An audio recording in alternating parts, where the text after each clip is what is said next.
Hello बच्चों, स्वागत है आप सभी का science and fun 9, 10th 11th के यूट्यूब चैनल पे, जहां हम टीचर्स आपको दिल और दिमाग दोनों से पढ़ाते हैं। तो आज का सेशन होने वाला है कंप्लीट ज्योग्राफी का क्लास 9th वालों के लिए।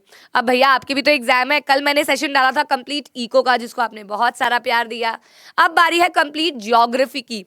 अगेन, अगर आपको डेप्थ में कोई भी चैप्टर करना है तो आपको बस सर्च करना है India size and location by Reema ma'am, तो आपको वो कंप्लीट डेप्थ वाला चैप्टर मिल जाएगा। यहाँ पे हम करने जा रहे हैं quick revision of all the 5 chapters of geography. India size and location, physical features of India, drainage, climate, national vegetation नहीं आ रहा है, पॉपुलेशन। 5 के 5 चैप्टर्स हम एक ही वीडियो में कर लेंगे, कम से कम समय में खत्म। तो आओ बिना समय को वेस्ट किए शुरू करते हैं पहला chapter, that is India size and location. India size and location में कहा जा रहा है कि हम बात करेंगे इंडिया के साइज और इंडिया की लोकेशन के बारे में, और फिर मैं आपको इसके एक्सपेक्टेड क्वेश्चंस भी तो बताने वाली हूँ, है ना भाई। चलिए, तो भैया इंडिया एक नदन हेमिस्फेयर में लाए करने वाला कंट्री है। लैटिट्यूडल एक्सटेंट है। अच्छा, आपको इको वाली वीडियो में ना बच्चे लिख रहे थे कि मैम कहाँ देख रही है, तो एक्चुअली ना हमारा ध्यान बार बार जाता है, यहाँ हमारी स्क्रीन लगी हुई है जिसमें हम खुद ही नजर आ रहे होते हैं रिकॉर्ड करते हुए, तो वो है यहाँ पे। और यस, ये सेशन रिकॉर्डेड है क्योंकि रिकॉर्डेड में कम समय वेस्ट होता है, लाइव में हमें बार बार बच्चों की बातों का जवाब देना पड़ता है। एग्जाम टाइम पे वो टाइम वेस्ट होता है, इसीलिए ये रिकॉर्ड करके मैं डाल रही हूँ और आपके सारे कॉमेंट्स में पढ़ती हूँ। कोई डाउट हो तो आप वहाँ छोड़ सकते हो। ओके, सो लैटिट्यूडनल एक्सटेंट है हमारा 82 डिग्री 4 मिनट्स नॉर्थ से 37 degree 6 minutes north. North north क्यों? क्योंकि आपको पता है जियोइड शेप का होता है हमारा अर्थ, और ये लाए करती है यहाँ पे इंडिया, तो ये लाए करती है किसमें? नदन ईस्टर्न जगह पे, इसीलिए एन एन और ई ई नजर आता है इसके लैटिट्यूडनल यानी कि लेटी हुई लाइंस एक्सटेंड, और लॉन्जिट्यूडनल यानी कि लॉन्ग लाइंस, ये इसके एक्सटेंट है। 1 नंबर में आ सकते हैं। ट्रॉपिक ऑफ कैंसर का डिग्री है 23 डिग्री 30 मिनट्स नॉर्थ, जो कंट्री को 2 इक्वल भागों में डिवाइड करती है। अब हम बात करते हैं इंडिया के साइज की। इंडिया का साइज है टोटल 3.28 मिलियन स्क्वायर किलोमीटर। हमारा भारत देश इसके अकॉर्डिंग 7th नंबर पे आता है पूरी वर्ल्ड में। लैंड बाउंड्री है 15,200 किलोमीटर्स की, कोस्टल लाइन है 7,516.6 किलोमीटर्स की, और आसपास वाटर बॉडीज भी सराउंड करती हैं नीचे की तरफ, साउथ की तरफ से। बे ऑफ बंगाल है ईस्ट में, अरेबियन सी है वेस्ट में, इंडियन ओशन है साउथ रीजन में, इसीलिए पेनिनसुलर इंडिया भी कहा जाता है नीचे के पोर्शन को। लैटिट्यूडनल और लॉन्जिट्यूडनल एक्सटेंड में 30 डिग्रीज का फर्क होता है, डिफरेंस होता है। ऑल्सो हमने पूरे देश के टाइम को स्टैंडर्ड रखने के लिए स्टैंडर्ड मेरिडियन घोषित करी 82 डिग्री 30 मिनट्स ईस्ट को, जो कि मिर्जापुर से पास होती है यूपी में। इसके ऊपर भी क्वेश्चन आ जाता है और मैं लेके भी आई हूँ। क्या आप जानते हैं सदर्न मोस्ट पॉइंट जो है इंडियन यूनियन का, जिसे इंदिरा पॉइंट कहा जाता है, ये 2004 में सबमर्ज हो गया था, सुनामी जब आई थी बिल्कुल डूब गया था। Now India and the world, इस टॉपिक से सबसे पहले क्वेश्चन आता है ये वाला जो यहाँ कॉर्नर में लिखा है कि इंडियन ओशन का नाम इंडिया पे क्यों पड़ा, इसके 3 कारण बताइए। तो यही यहाँ लिखा हुआ है। पहली बात तो इंडिया की एक सेंट्रल पोजीशन है, स्ट्रेटेजिक पोजीशन है। यहाँ पे सेंट्रल लोकेशन होने की वजह से ये ईस्ट और वेस्ट एशिया के बीचों बीच पाया जाता है। डेक्कन पेनिनसुला भी इंडिया में ही प्रोट्रूड करता है, और हमारे भारत देश की इंडियन ओशन के साथ सबसे लंबी कोस्ट लाइन लगती है, जिसकी वजह से इसका नाम हुआ इंडियन ओशन। लैंड रूट्स की इंपॉर्टेंस क्या है? देखिए, लैंड रूट्स हेल्प करते हैं आइडियाज को, गुड्स को, नॉलेज को एक्सचेंज करने में। इसी के थ्रू हमने मसालों का, कपड़ों का, muslin the type of cloth, हमने वर्ल्ड वाइड एक्सपोर्ट किया। इन्फ्लुएंस ऑफ ग्रीक कल्चर, ये नहीं है सिर्फ भारत देश से ही चीज़ें बाहर गई, बाहर की भी बहुत सारी प्यारी प्यारी चीज़ें, जैसे कि वेस्टर्न कल्चर, म्यूस्लीज, कॉर्नफ्लेक्स, ये सब हमारे भारत देश में आया। बिकॉज ऑफ लैंड रूट्स, क्योंकि लैंड रूट्स मैरिटाइम रूट से भी पुराने हैं। अब हम बात करें इंडिया और उनके नेबर्स के बारे में, तो हमारे 28 स्टेट्स और 8 यूनियन टेरिटरीज हैं। हमारे नेबर्स नॉर्थ साइड में है Pakistan and Afghanistan, north west में। नॉर्थ साइड में है China, Nepal and Bhutan. East में है Myanmar and Bangladesh and south में है श्रीलंका एंड मालदीव्स। इन्हें आइलैंड नेबर्स भी कहा जाता है। क्वेश्चन आ जाता है, क्यों नॉर्थ साउथ का एक्सटेंट लंबा नजर आता है ईस्ट वेस्ट के एक्सटेंट से? बेटा मेरा मैप बहुत ही फेमस मैप है, देखिएगा। मैं बहुत ही गंदा मैप बनाती हूँ, बीइंग एनएसएसटी टीचर तब भी। अगर आप देखें मैप में नॉर्थ टू साउथ एक्सटेंट लंबा नजर आता है और ईस्ट टू वेस्ट छोटा, लेकिन कहते हैं इनके डिस्टेंस में ज़्यादा डिफरेंस नहीं होता।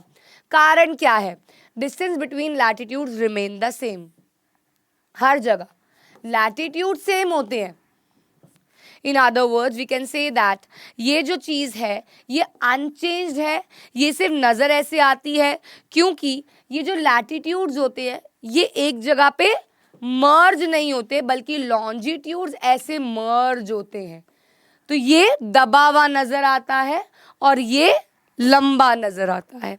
सो बेसिकली ऐसा कहा जाता है, lines of longitude come nearer and the east west distance become less. जैसे ऑरेंज में होता है यार, ऐसे ऐसे ऐसे ऐसे लाइंस नजर आती है ना ये, लेकिन लैटिट्यूड में ऐसा नहीं होता। लैटिट्यूड में वो दूर दूर रहती हैं, इक्वी डिस्टेंट रहती हैं, तो इसीलिए it appears to be shorter this east west continent. दूसरा सवाल स्टैंडर्ड मेरिडियन पे 5 नंबर का सवाल आ सकता है।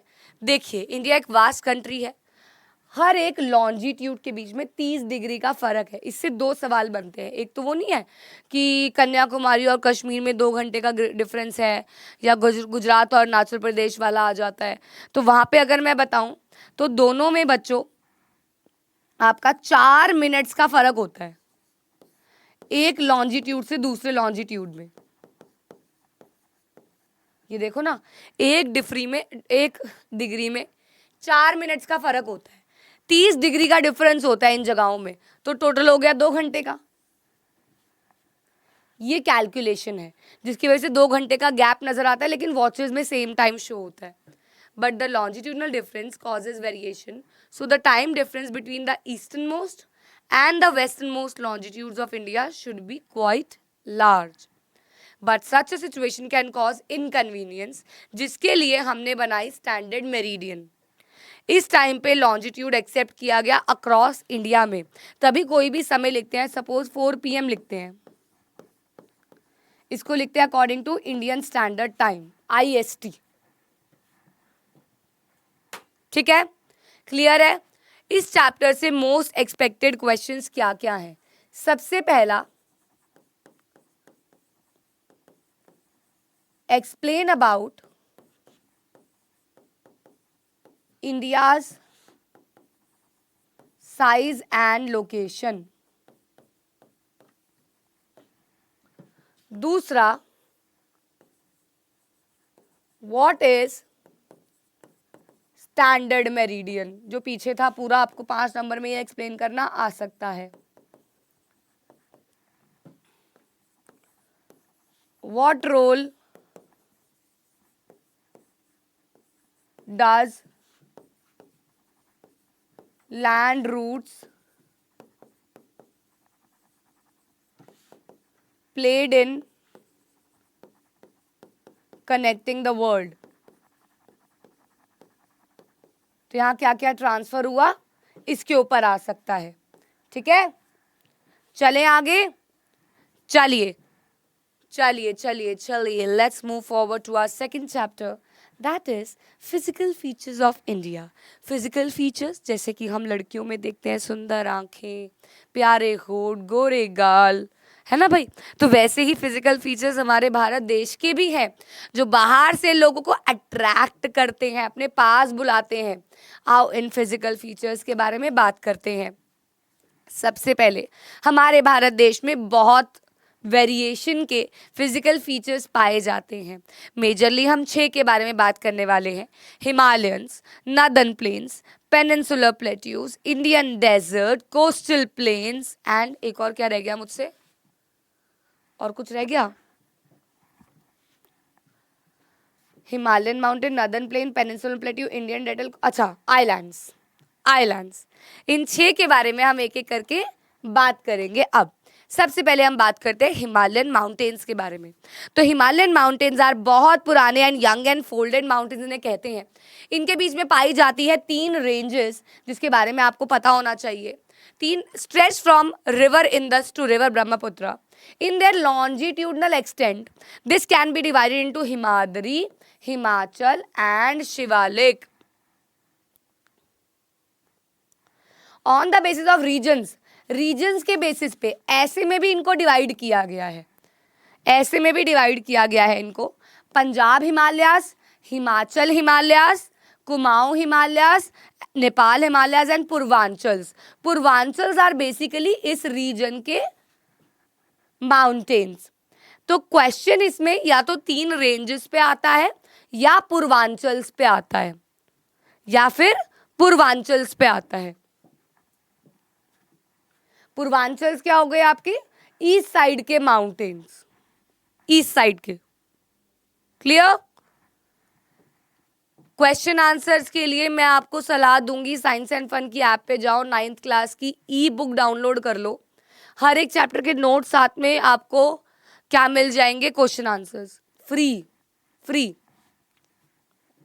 हाँ जी, अब बात करते हैं नदर्न प्लेन्स के बारे में। नदर्न प्लेन्स जहां हम रहते हैं, ये नदर्न एरिया का सबसे ज़्यादा एरिया कवर करते हैं। यहाँ पे अलग अलग रिवर्स का भी सपोर्ट है, गंगा, ब्रह्मपुत्र, इंदस, और यहाँ पाई जाती है सबसे फर्टाइल सॉइल जिसे कहा जाता है एल्यूवियल सॉइल। इसी के बेसिस पे हमने इसको डिवाइड किया है Punjab plains, Ganga plains, Brahmaputra plains में। साथ ही साथ फीचर्स के बेसिस पे हमने इसको 4 भागों में डिवाइड किया है, भांगर, खादर, भाबर और तेरई। मैं इन चारों को आपको अच्छे से एक्सप्लेन भी कर देती हूँ। भाबर क्या होता है? भाबर है बेसिकली जब रिवर डिपॉजिट्स बनाती हैं, होती है 8 से 16 किलोमीटर की पतली सी बेल्ट्स, ये लाए करती है शिवालिक के पैरेलल। शिवालिक क्या है? लास्ट वाली रेंज है, इसके पैरेलल ये लाए करती हैं, और साथ ही साथ ये स्ट्रीम्स डिसअपियर हो जाती हैं जब इन्हें पानी नहीं मिलता है। इसी के नीचे पाई जाती है तेरई, भाबर के ही नीचे। ये एक स्ट्रीम की तरह बहती है, अगेन वेट, स्वैम्पी, मार्शी होती है। साथ ही साथ यहाँ पे फॉरेस्टेड रीजन भी पाया जाता है, और ये क्लियर किए जाते हैं एग्रीकल्चर लैंड्स के लिए बिकॉज ऑफ हाई पॉपुलेशन, अब क्लियर किए जा रहे हैं। अब आती है भांगर और खादर, इसके बीच में डिफरेंस भी आ जाता है।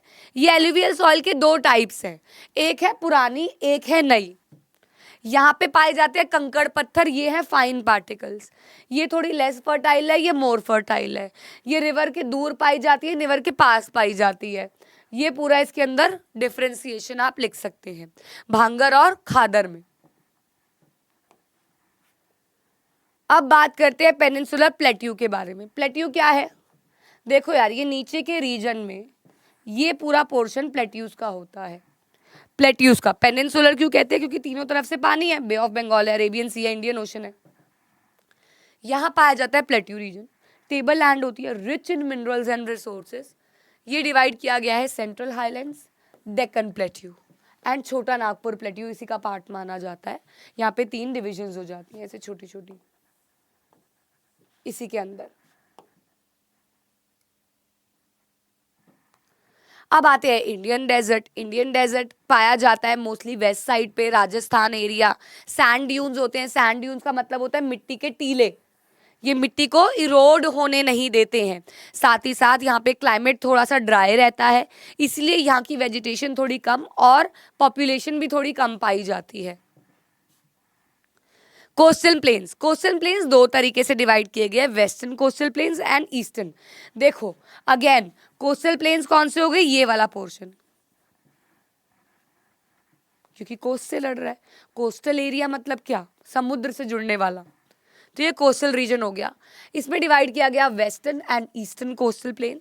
Western coastal includes Konkan, Kannada and the Malabar coast. Eastern coast में आ जाता है आपका northern Circars and Coromandel coast. तो यहाँ पे आ गया आपका वेस्टर्न और यहाँ पे आपका आ गया ईस्टर्न कोस्टल के नाम आ गए। कंप्लीट लेक्चर फिजिकल फीचर्स में आप देख सकते हो ये किस किस एरिया को जोड़ते हैं, किस इस एरिया को जोड़ते हैं। ये लास्ट आ गया आपका आइलैंड। आइलैंड में मेजर आपके आ गए Lakshadweep island and Andaman and Nicobar island. ये आपके पड़ोसी देश भी हो गए भैया समुद्री तट पे। So this was your physical features. Physical features में सबसे पहला कोई भी मेजर फिजियोग्राफिक डिवीजन आपको एक्सप्लेन करना आ जाता है, तो आपको ये तो सारे करने ही करने हैं।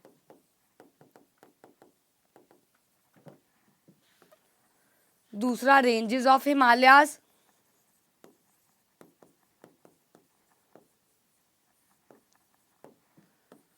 नॉर्दर्न प्लेन्स,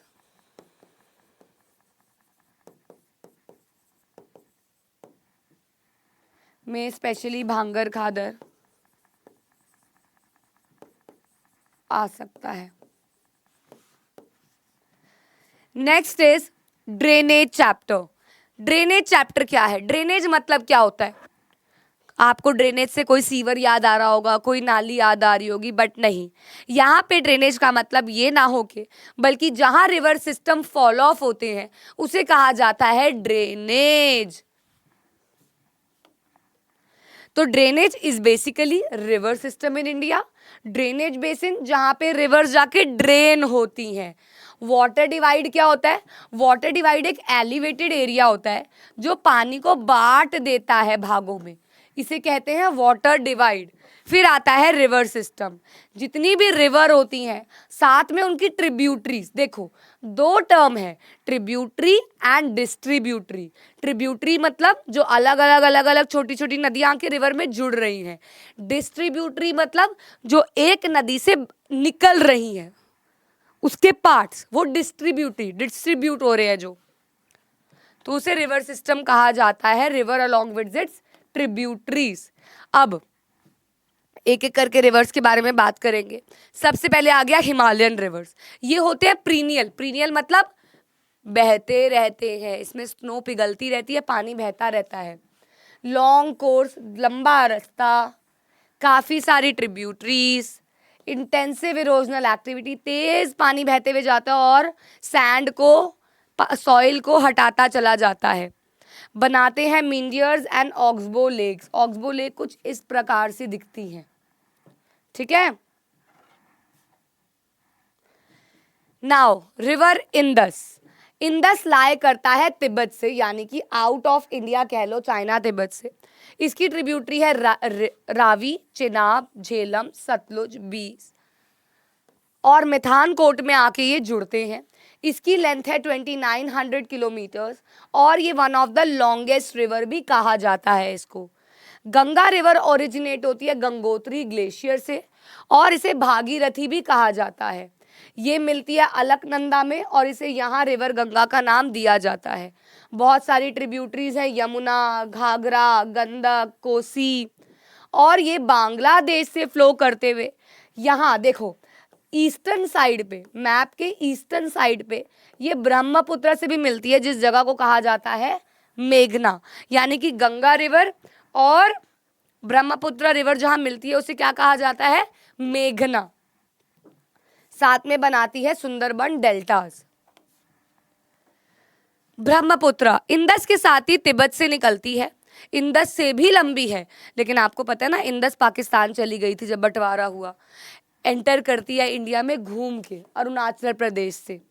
साथ ही साथ ये has braided channel and riverine islands causing widespread floods. Riverine islands is basically ऐसी जगहें जहाँ पे ग्रीनरी होती है, फॉरेस्टेड एरिया होता है पानी के साथ।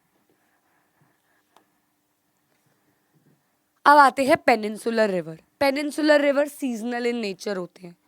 जब बारिशें आएंगी, पेनिनसुलर रिवर कहाँ हो गए? सारे पेनिनसुलर वाले रीजन में, ये सारे इस पर्टिकुलर रीजन में पाए जाते हैं। थोड़े छोटे होते हैं, ईस्ट टू वेस्ट डायरेक्शन तक के ही होते हैं। वाटर डिवाइड होता है यहाँ पे घाट्स में, वेस्टर्न घाट्स, घाट से होता है यहाँ पे वाटर डिवाइड। फिर आते हैं यहाँ पे, आते हैं ईस्ट फ्लोइंग रिवर, ईस्ट की तरफ बहते हुए, और वेस्ट फ्लोइंग रिवर। ईस्ट में आ गए महानदी, गोदावरी, कृष्णा, कावेरी, और वेस्ट फ्लोइंग दो ही है, Narmada and Tapi. West flowing दो ही है, नर्मदा एंड तापी, बाकी सारे ईस्ट फ्लोइंग है। अब एक एक करके रिवर्स, भाई ये राइज करती है अमरकंटक हिल्स में, ये कवर करती है मध्य प्रदेश गुजरात का एरिया। फिर आ गया तापी, सतपुरा रेंजेस में राइज करती है, एरियाज आ गए MP, Gujarat, Godavari, oh I am sorry,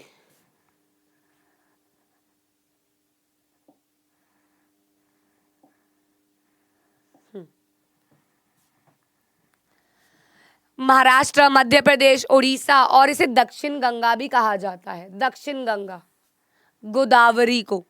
ये भी काफ़ी बड़ी है। महानदी छत्तीसगढ़ से राइज होती है और महाराष्ट्र, छत्तीसगढ़, झारखंड जैसे एरिया को कवर करती है।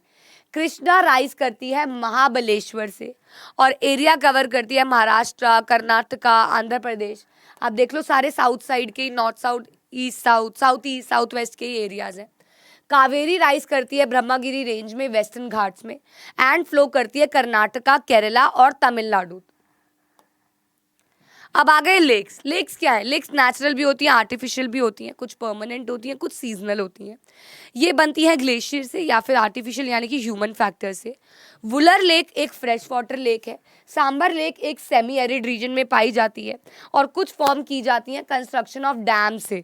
भाखड़ा डैम में, गुरु गोबिंद सागर, तो ये खुद भी बनाई जाती हैं फ्यूचर पर्पसेस के लिए। अब आ गया रिवर्स का। ये हेल्प करते हैं फ्लो ऑफ वाटर को रेगुलेट करने में, साथ ही साथ इनसे हेल्प मिलती है irrigation, navigation, hydro power generation में। यानी कि रिवर से तो आपको पता है हाइड्रो पावर होता है, लेकिन लेक्स के भी बेनिफिट्स हैं।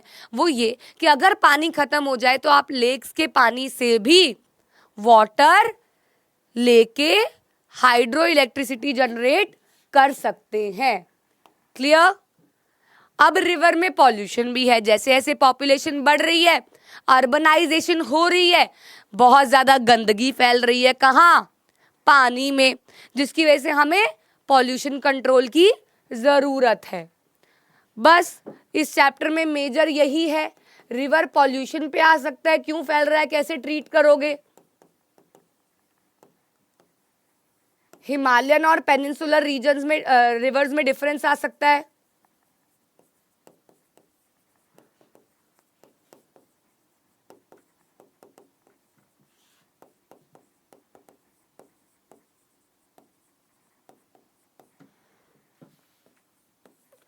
इंपॉर्टेंस ऑफ लेक आ सकती है।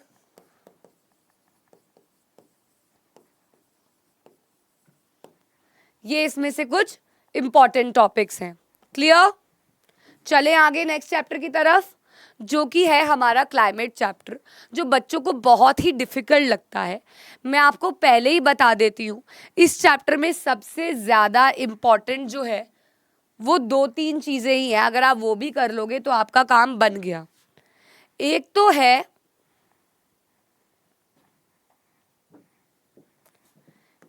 है फैक्टर्स अफेक्टिंग क्लाइमेट, दूसरा है how monsoon act as a unifying bond. ये सबसे ज़्यादा इम्पॉर्टेंट क्वेश्चंस है क्लाइमेट चैप्टर से, सबसे ज़्यादा इम्पॉर्टेंट। ऑल्सो बच्चों, अगर आपका एग्ज़ाम है तो मेरे पास बहुत सारे 9th के बच्चों के पेपर्स आ रहे हैं जिनका एग्ज़ाम निपटता जा रहा है। वो भी मैं टेलीग्राम पे शेयर कर दूंगी, वहाँ से आप प्रैक्टिस कर सकते हो एज अ सैम्पल पेपर, क्योंकि 9th के सैम्पल पेपर बहुत कम ही अवेलेबल होते हैं, तो वो भी आप कर सकते हो प्रैक्टिस। आओ देखते हैं। चैप्टर पहले बहुत बड़ा हुआ करता था, अब छोटा रह गया है ये भी। तो क्लाइमेट आपको पता है, वेदर आपको पता है, weather is like day to day change in climate. Temperature ये होता है वेदर, और climate sum total of weather conditions over past 30 years, over past 30 years, ठीक है, ये होता है climate. Weather, day to day change. Elements of climates and weather, temperature, क्या टेम्परेचर है, कैसा रेनफॉल है, ह्यूमिडिटी कैसी है, एटमॉस्फेरिक प्रेशर क्या है, और विंड की डायरेक्शंस क्या है। हमारे भारत का क्लाइमेट है मॉनसून टाइप ऑफ क्लाइमेट। ये इम्प्लाई करता है सीजनल रिवर्सल ऑफ विंड। अभी बताते हैं मॉनसून विंड्स इसके लिए रीजनेबल होती हैं। पहले इसके फैक्टर्स पढ़ लेते हैं। सबसे पहला फैक्टर है लैटिट्यूड्स। देखिए, लैटिट्यूड्स भी इम्प्लीमेंट करते हैं एक पर्टिकुलर एरिया का क्लाइमेट, क्योंकि लैटिट्यूडनल जितना दूर होगा इक्वेटर से उतना टेम्परेचर ड्राई होगा, उतना टेम्परेचर ठंडा होगा। पोल्स के पास तभी ठंड होती है, इक्वेटर के पास गर्मी होती है। Next is altitude. ऑल्टीट्यूड मतलब हाइट। जितना आप हाइट पे जाते हो उतना टेम्परेचर डिक्रीज करता है, एंड वाइसा वर्सा। तीसरा आता है प्रेशर एंड विंड्स, यानी कि विंड्स की डायरेक्शन कैसी है। विंड्स कैसी है, इक्वेटर के पास विंड्स गर्म ज़्यादा होती हैं, दूर विंड्स ठंडी ज़्यादा होती हैं, तो ये भी डिपेंड करता है। देन डिस्टेंस फ्रॉम द सी, जितना आप समुद्र के पास रहोगे वेरिएट करेगा आपका climate because of land breeze and sea breeze. Last is ocean currents.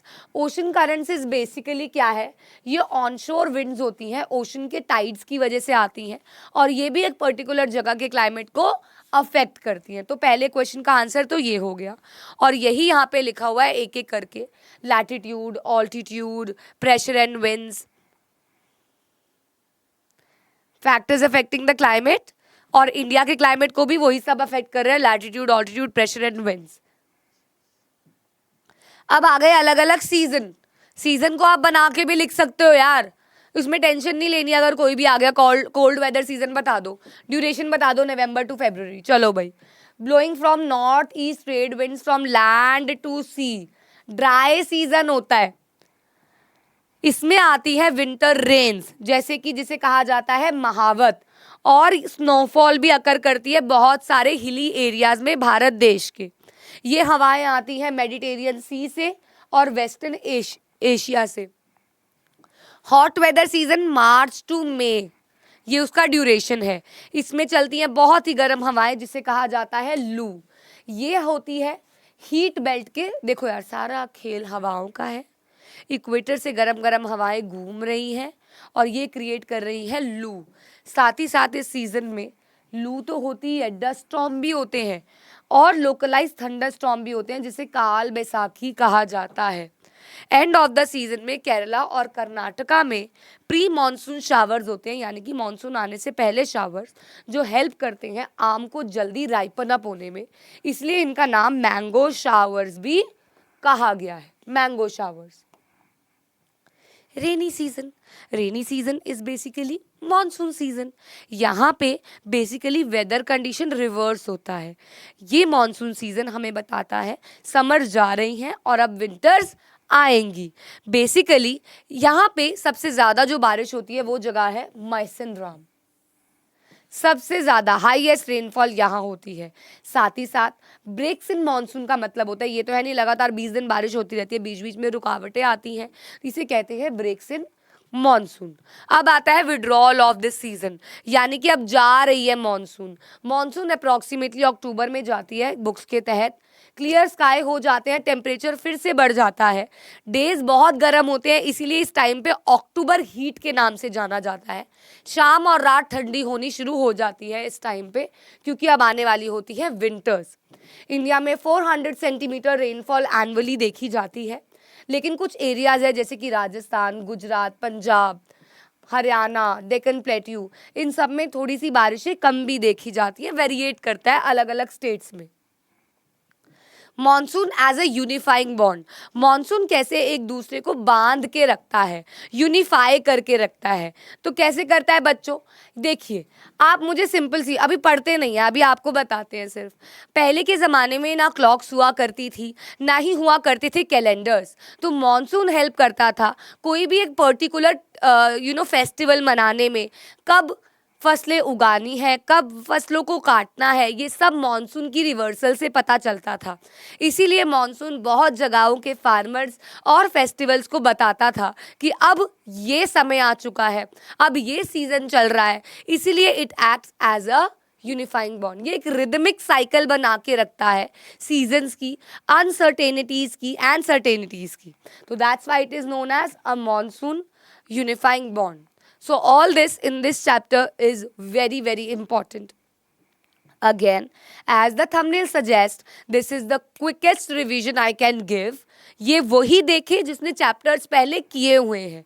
अगर नहीं किए तो आप एक एक चैप्टर सर्च करके देख सकते हैं, जहां मैंने कंप्लीट वन शॉट क्लाइमेट का, इंडिया साइज का, फिजिकल फीचर्स का, ड्रेनेज का ऑलरेडी डाला हुआ है। And last one chapter which we are about to start is population, ये भी मैंने बहुत बेहतरीन तरीके से डाला हुआ है। आप कंप्लीट देखना चाहते हैं तो वहां से आप देख सकते हैं। ठीक है, एक सेकेंड।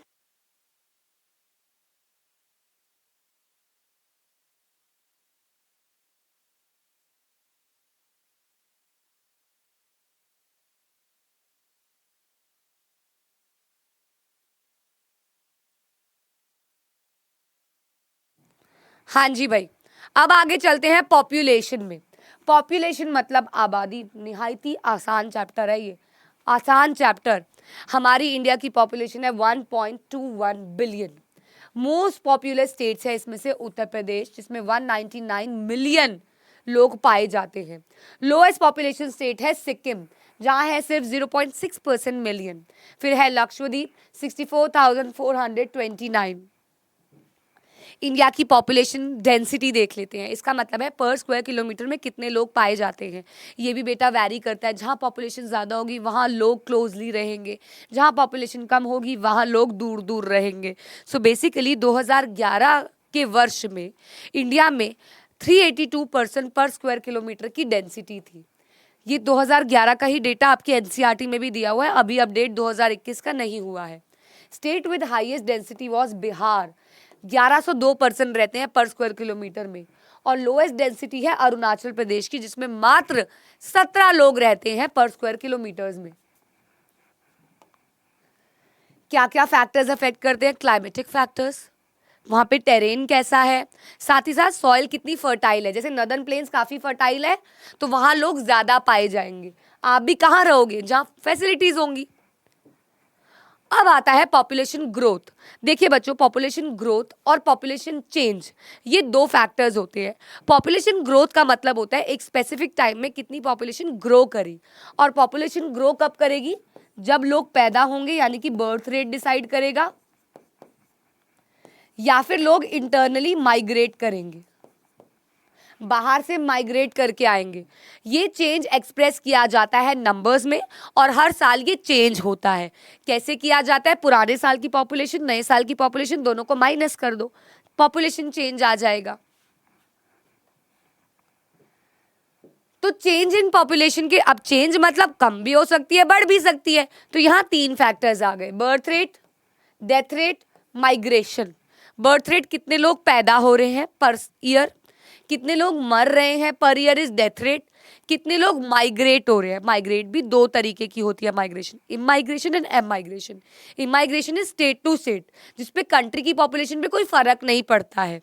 एक होती है कंट्री टू कंट्री, जिससे कंट्री की पॉपुलेशन कम या ज्यादा होती है क्योंकि लोग देश से बाहर या देश के अंदर आ रहे हैं। तो ये हो गया internal migration, state to state, ये साइज को चेंज नहीं करती है। और ये हो गया इंटरनेशनल, कंट्री टू कंट्री। ठीक है, चलिए हेल्थ की बात कर लेते हैं। डेथ रेट थोड़े कम हुए हैं क्योंकि बहुत सारी बीमारियों की अब क्या आ गए हैं, क्योर आ गए हैं। लाइफ एक्सपेक्टेंसी रेट भी अब बढ़ गया है। एक टाइम था जब लाइफ एक्सपेक्टेंसी रेट, यानी कि एवरेज एक इंसान कितना जीता है, वो मात्र 45 साल हुआ करता था, लेकिन अब ये बढ़ के हो चुका है 67.9 years. So this was your population. देखो, इको से भी जल्दी तो हमने ज्योग्राफी खत्म कर दी। मैं बताती हूँ एक रीजन इसका क्या है। पहले मैं इसके इंपॉर्टेंट क्वेश्चंस बता देती हूँ। फैक्टर्स अफेक्टिंग पॉपुलेशन,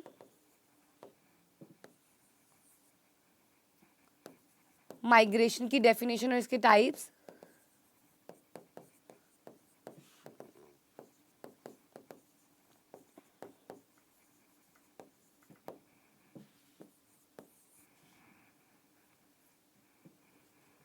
कुछ टर्म्स जैसे कि बर्थ रेट, डेथ रेट, देखो, और एनपीपी तो बताना भूल गई मैं। एनपीपी 2000, देखिए एनपीपी में क्या हुआ, नेशनल पॉपुलेशन पॉलिसी लाई गई जिसके तहत टीन एजर्स पे ध्यान दिया गया to educate them about sexual division, right, और साथ ही साथ सेक्सुअल हरासमेंट, न्यूट्रिशनल वैल्यूज, इन सब के बारे में बात की गई इस स्कीम में, जिसे कहा जाता है नेशनल पॉपुलेशन पॉलिसी। एक और बात बच्चों, किसी भी देश की पॉपुलेशन निकालना, लिटरेसी रेट निकालना, ये सब काम होता है नेशनल सैंपल सर्वे ऑर्गेनाइजेशन का, NSSO, national sample survey organisation, ठीक है। नेशनल सैंपल सर्वे ऑर्गेनाइजेशन का काम होता है कोई भी डेटा को एकत्रित करना। ये 1 मार्कर में आ सकते हैं। अब बच्चों ज्योग्राफी हमने जल्दी क्यों कर ली, क्योंकि ज्योग्राफी में किसी भी टीचर का काम कम और आपका काम ज़्यादा होता है मेरा बच्चा, इसमें आपको लर्निंग करनी पड़ेगी। और मैं बता दूं ज्योग्राफी में 1 मार्कर्स में भी हम बहुत अटकते हैं MCQs में, तो वो आपको जितना हो सके NCERT रीड करके सॉर्ट होंगे। हर एक चैप्टर के NCERT क्वेश्चंस लर्न करने अनिवार्य हैं। आपको कोई भी डाउट आता है तो you are free to message me on Instagram Reema Ashu Ghai ID, और you can connect with me on YouTube के कमेंट्स में ही आप कर सकते हो कोई भी डाउट अगर आता है। लेकिन फिर मैं बोलूँगी इस वीडियो में क्विक रिवीजन है, कंप्लीट वीडियो में आपके शायद सारे सवालों के आंसर और अच्छे से निकल जाए, क्योंकि यहाँ पे हमें समरी टाइप ऑफ रिवीजन करानी थी, क्योंकि हम कंप्लीट एक एक चैप्टर ऑलरेडी डाले हुए हैं, वो आप ज़रूर चेक कीजिएगा अगर किसी भी चैप्टर को आपको डेप्थ में समझना है। डोंट जज on behalf of this video, आपको वो एक एक चैप्टर की वीडियो देखनी पड़ेगी। तो आपको, अगर आप पहली बार पढ़ रहे हो कोई भी चैप्टर, तो आपको वो देखनी बहुत बहुत ज़रूरी है। कि क्विक रिवाइज करना है तो दैट्स ओके, NCERT साथ ली और बैठ गए, ठीक है। तो नेक्स्ट ऐसे कंप्लीट लेक्चर आपको आएगा सिविक्स का कल ही। तो all the very best for your exams. कोई भी डाउट है you can write in the comment section. See you all in the next class, bye bye.